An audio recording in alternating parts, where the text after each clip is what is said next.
ეროვნული ბანკი ფრთხილ მონეტარულ პოლიტიკას ინარჩუნებს უკვე მე-14 სხდომა ნისების მთავარი განაკვეთი 8%-ზე ნარჩუნდება, რის მიზეზადაც მარეგულირებელი გაზრდილ გაურკვევლობას ასახელებს. ეროვნული ბანკის მონეტარული პოლიტიკის კომიტეტმა გუშინდელი სხდომის შემდეგ განაცხადა, რომ მაღალი გაურკვევლობის გათვალისწინებით ინფლაციაზე ზრდის მიმართულებით მოქმედი რისკები უფრო გამოკვეთილია, თუმცა ასევე ნარჩუნდება შემცირების მიმართულებით მოქმედი რისკებიც. ამასთან ნისების ცენტრალური სცენარის დაშვებით მიზნობრივთან შედარებით მაღალი ინფლაცია შემცირებას 2026 წლის მეორე კვარტლიდან დაიწყებს.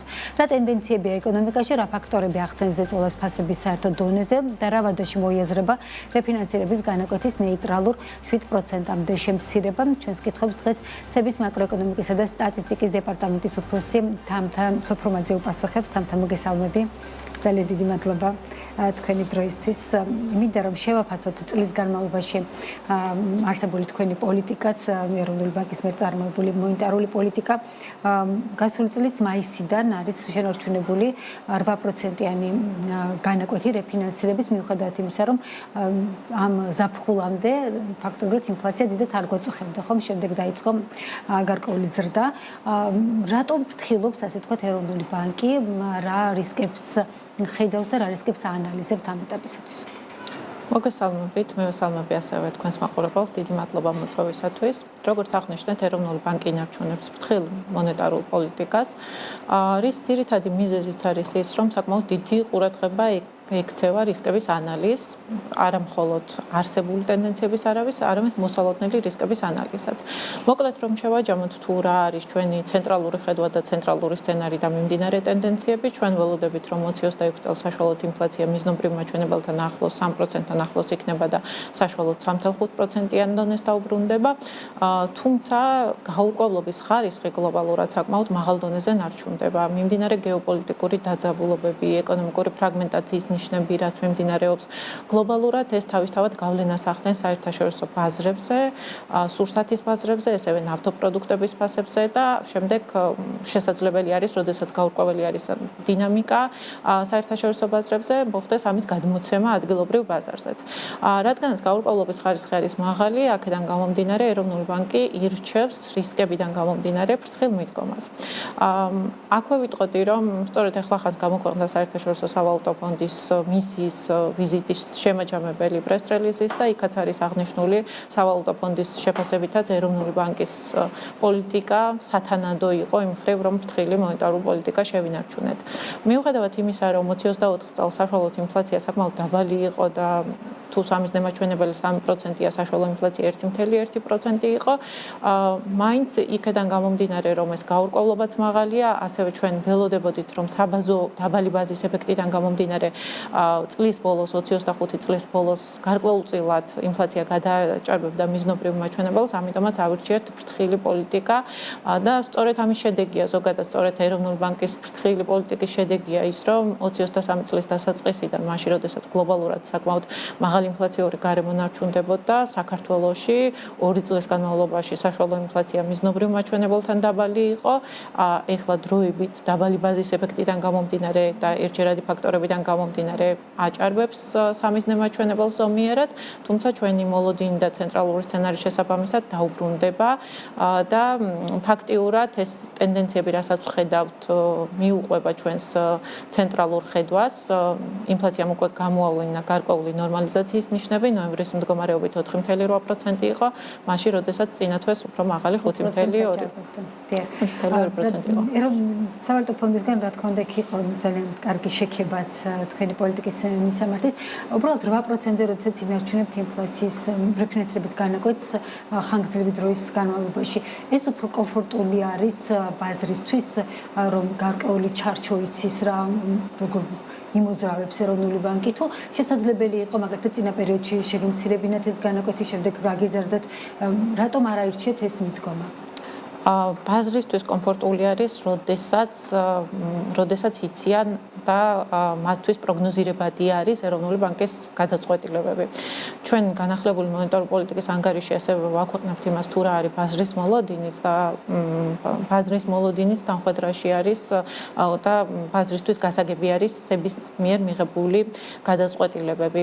ეხლა რაც შეეხება თუ რატომ 8% ამ ხნის განმავლობაში კიდევ ერთხელ აღვნიშნავ იმას, რომ სწორედ იმ პოლიტიკის შედეგად, რაც ჩვენ გავატარეთ, ამის შედეგია, რომ საქართველოში მიღწეული არის ის ფასების სტაბილურობა და მთელი ამ ხნის განმავლობაში იყო ინფლაცია 3.3%-იან მაჩვენებელზე დაბალი. ეხლაც ჩვენ მართალია ვხედავთ იმას, რომ მთლიანი ინფლაცია აღემატება, თუმცა აქვე აღვნიშნავ, რომ აი ეს ყოვლის მომცველი ინფლაციური პროცესები და ფუნდამენტური ფაქტორები კვლავ სამიზნე მაჩვენებელთან ახლოს არის. ამის დასტურია მაგალითად საბაზო ინფლაცია, რომელიც სურსადისა და ენერგორესურსების ფასებს გამორიცხავს, რომელიც სტაბილურად 3-ზე დაბალი ნარჩუნდება, ასევე მომსახურების ინფლაცია ამ სექტორში ფასები უფრო მეტად ხისტი არის და უფრო კარგად მიგვითითებს გრძელვადიან ინფლაციურ მოლოდინებზე და აქაც 3-ზე დაბალი ნარჩუნდება სტაბილურად და 2.6% არის. ისევ და ისევ დაუბრუნდები საერთაშორისო სავალუტო ფონდის შეფასებაც, მათაც აღნიშნეს, რომ ეს ინფლაცია არის გარდამავალი და არ არსებობს ყოვლის მომცველი ინფლაციური ზეწოლა და ამიტომ ისინიც მოილიან, რომ ინფლაცია დაუბრუნდება 3-ზე მაჩვენებელს. ინფლაციაზე მივიდა მეკითხა, თქვენ ყოველთვის პრეს-რელიზებშიც მივთითებთ ხოლმე და გამოყოფილი არის, რომ საბაზო ინფლაცია არის მიზნობრივთან ძალიან ახლოს. აქცენტს და სწორებას ეროვნული ბანკი აკეთებს უფრო მეტად საბაზო ინფლაციაზე, თუ ინფლაციის მთლიან მაჩვენებაზე, როდესაც პოლიტიკას განსაზღვრავს. პოლიტიკის გადაწყვეტილების მიღებისას ჩვენ გვაქვს ინფლაციის სამიზნე მაჩვენებელი, არაერთხელ აღვნიშნა, რომ ეს არის 3% და თავისთავად, როდესაც მონეტარული პოლიტიკის განხორციელებისას ჩვენი მთავარი თარგეტი და მიზანი არის, რომ მთლიანი ინფლაცია საშუალოვადიან პერიოდში შენარჩუნდეს 3-თან ახლოს. ეხლა თუ რატო ვამახვილებთ ყურადღებას საბაზო ინფლაციაზე და ასევე სხვა ხისტი ინფლაციის საზომებზე, იმიტომ რომ გარდა აი ამ მაჩვენებლისა და მიმდინარე ტენდენციებისა, მნიშვნელოვანი არის რა დგას ამ ტენდენციების უკან. და შესაბამისად ეს არის ერთ-ერთი ინდიკატორი იმისა, რომ გრძელვადიანი ინფლაციური მოლოდინები არის სტაბილური და ერთჯერადი ფასების კორექტირებამ, დაბალი ბაზის ეფექტმა 20-24 წლის დაბალი ინფლაციასთან შედარებით, ასევე საერთაშორისო ბაზრებზე სურსათის ფასებზე, გარკვეულ სურსათის ფასებზე მოხდა ფასების ზრდა, რაც საქართველოს გადმოეცა. კერძოდ აი კონკრეტულმა ესეთმა მოვლენებამ განაპირობა ის ფაქტი, რომ მთლიანი ინფლაცია არის მაღალი და სწორედ ეს გვაძლევს იმ დასკვნის გაკეთების შესაძლებლობას და საფუძველს, რომ ინფლაცია მხოლოდ დროებით იქნება ამ დონეზე და დაუბრუნდება სამიზნე მაჩვენებელს. ჩვენ როდესაც ვიღებთ გადაწყვეტილებას კომიტეტზე, ვაფასებთ ინფლაციურ ტენდენციებს, ასევე განსაზღვრავთ პროგნოზებს, რისკებს და კომპლექსურად ყველა აი ამ კომპონენტის ანალიზის შეჯამების საფუძველზე ვიღებთ გადაწყვეტილებას.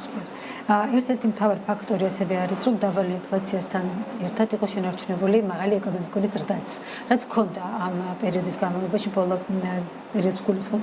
ეხლა ვხედავთ, რომ მოთხოვნა გარკვეულწილად ნორმალიზდება, თქვენც მივთითებთ თქვენს პრეს-რელიზებში ამაზე ხოლმე. რამდენად სწრაფი არის ეს ნორმალიზების, ასე ვთქვათ, ტემპი და ზოგადად აი დღეს მოთხოვნას რა ბუსტას, იმიტომ რომ წინა პერიოდებში იყო მაინც მიგრანტების ეფექტმა მოთხოვნა გაზარდა. დღეს როგორი არის შეფასება და რა ტენდენციებს ვუყურებთ ამ მიმართულებით? ეკონომიკური ზრდა პოსტკოვიდო პერიოდში საკმაოდ მაღალი არის 20-21 ბოლო 4 წლის საშუალო ეკონომიკური ზრდა 9.8% იყო, წლევანდელ წელს რა მონაცემებიც გვაქვს წინასწარი 7.6%-ია და ეროვნული ბანკის პროგნოზით საბოლოო 7.4% იქნება. ძირითადად აი ამ ეკონომიკურ ზრდას განაპირობებს გარკვეული სტრუქტურული ცვლილებები.